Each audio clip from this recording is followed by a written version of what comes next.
There were two major jihads in history. The first one was during the beginnings of the early Islamic Empire.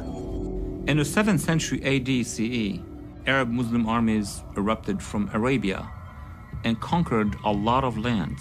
When the Arabs came out of Arabia and moved into the Fertile Crescent, eastwards to Iraq and Iran and Central Asia and India, westwards to Syria, Palestine, Egypt, North Africa, and from there into Europe, where they ruled Spain and Portugal and a good part of Italy for quite a while. That was obviously not done by peaceful persuasion. That was the first major jihad. The second jihad, when the Turks invaded the Balkans all the way to the walls of Vienna. They conquered the great Christian city of Constantinople in 1453, and they were able to expand into southeastern Europe, conquering the whole of the southeast. And where we find ourselves today, we're in the third and final phase of their mission to bring about the domination of their version of Islam.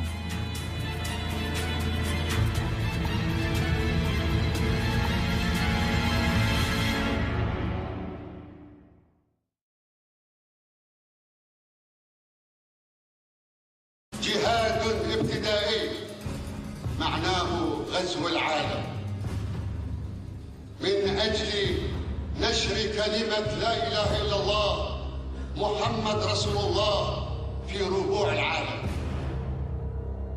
It's an entire movement, and the idea of it is hatred for our way of life. فأمريكا إلى زوال والإسلام إلى بقاء.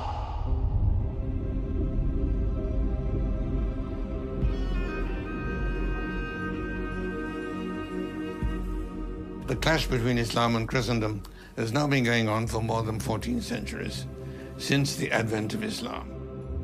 The first key point that Americans need to know is that this is a war, a jihadist war, which started before 9/11, before the end of the Cold War, before the beginning of the Arab-Israeli conflicts. It's a very long war with deep roots. This is a war about religion, not because we wish it to be so, but because the radical Islamists have named it so. فهذا يدل بوضوح على طبيعة هذه الحرب وعلى أن هذه الحرب هي حرب دينية في الأساس. This is a global cosmic struggle between two religiously defined civilizations, which will end only when they triumph universally. Now, I find it interesting that the Islamists identify that we are now in the third and final jihad, and they identify the previous two jihads during the 600s and the 1400s.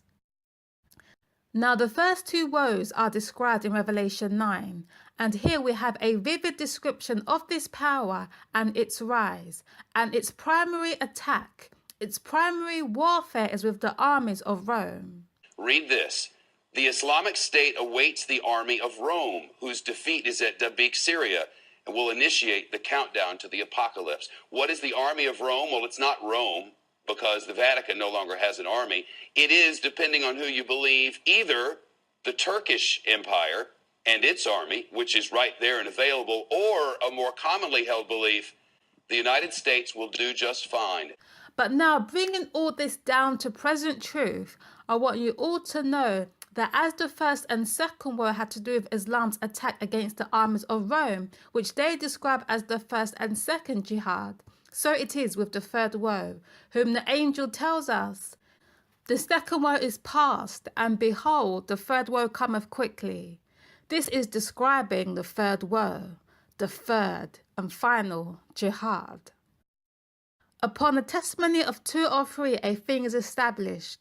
So therefore, the third woe, this final jihad, has to be about Islam's attack against the armies of Rome as they seek for world dominion.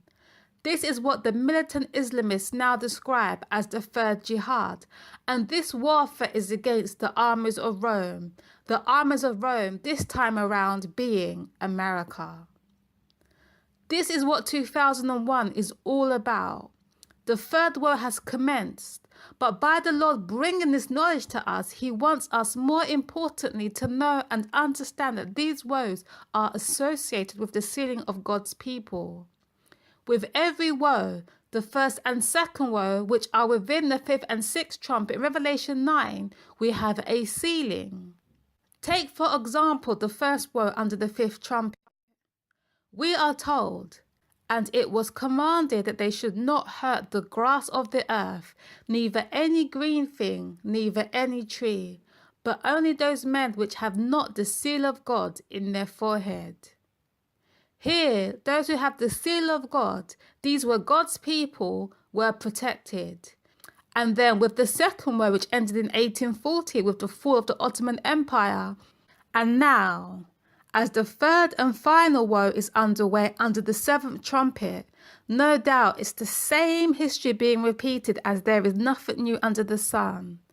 It is marking the commencement of the final sealing message, the latter rain, which is a message, for we are told, my doctrine shall drop as the rain, my speech shall dew as the dew, as the small rain upon the tender herb, and as the showers upon the grass. It is by the increase of knowledge a people is to be prepared to stand in these latter days. This is all a part of the sealing message that God's people must understand, that we truly are in the times of our visitation, and we know this through history because history is to be repeated. God always uses the Islamic power to identify the time of visitation for God's people. Yet sadly, the Laodicean church has not a clue in regards to these things because they have misunderstood what the latter rain is about. This is not an isolated incident. This is not a lone wolf. This is a war with radical Islamic terrorism. ISIS has declared jihad on Europe and on the United States of America.